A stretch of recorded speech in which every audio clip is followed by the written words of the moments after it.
thanks so much for joining me for another video in this series of Etsy tips.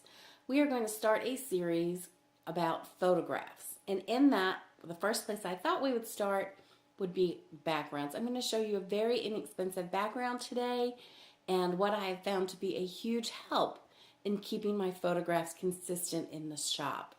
First off, please forgive my messy office. It's overrun right now. We're working on the holiday season, so lots of things are just spewed about.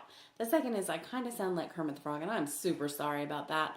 I've had a cold for a couple weeks, just can't seem to shake it, so you'll have to bear with me as we do this video. If you have any questions, put them down below in the comments. I'll get back to you as soon as I possibly can.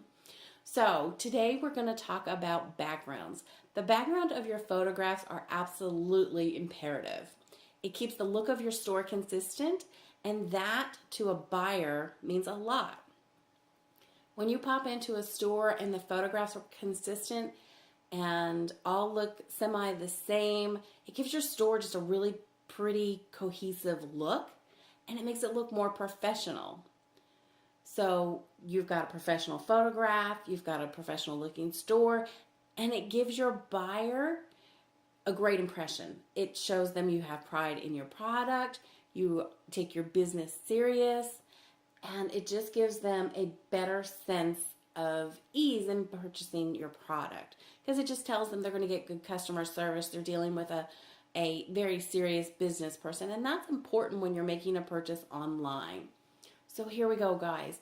This is a do-it-yourself background, and it's a very inexpensive one. To the right, what we have is a pegboard. It was $5. Home Depot cut it to the size I wanted. It's very lightweight. I picked this up if it's a very nice day outside, not too terribly sunny, and I can get a really good natural light photograph. I pick this up, I take it outside, and I shoot away. Makes for very, very nice pictures, okay? So what we have is a $5 piece of pegboard covered by $2 contact paper from the dollar store. I purchased one roll, and it covered both of these backdrops for me. The second board to the left is actually just a piece of foam board that I also purchased at the dollar store.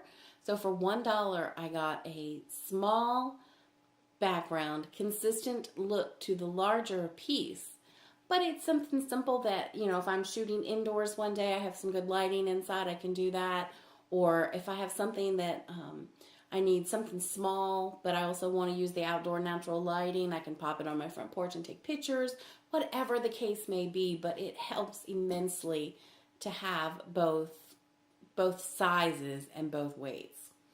So again, I've got $5 in my pegboard, $1 in my foam board, $2 in my contact paper. So for around $10, I have two really professional and beautiful backgrounds. There are backgrounds that you can purchase on Amazon and on Facebook groups I've seen, and they're beautiful and they're fine.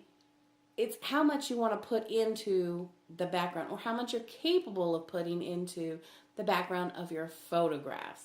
This was a simple, easy, DIY, consistent background for me. It gives my photos a very professional look, and I have been absolutely pleased with it every time I take a photo. My son actually is the one that made these for me. I said, here are the products. This is what I'm looking for. What can we do? He's 15, and he went to it and had no problem. And I was more than pleased with the look of these. So guys, think about it. How big is the product that you're selling? Can you get away with just using the small foam board? Do you have larger products? Do you need a bigger pegboard? Think about your product, and then think about the look that you want to portray in your photos. Rustic seems to be a little bit in right now still. I know it seems like that's kind of been in for a while, and maybe it's going to go by the wayside. I don't know. But this plain, simple background works really well for the products that I sell.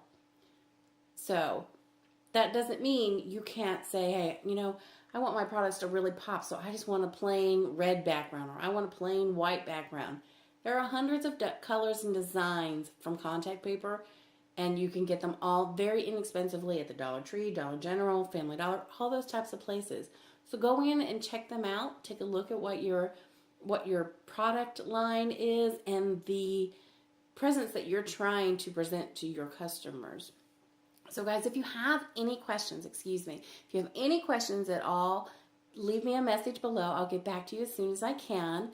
And hopefully, within the next few days, you'll be seeing a second video.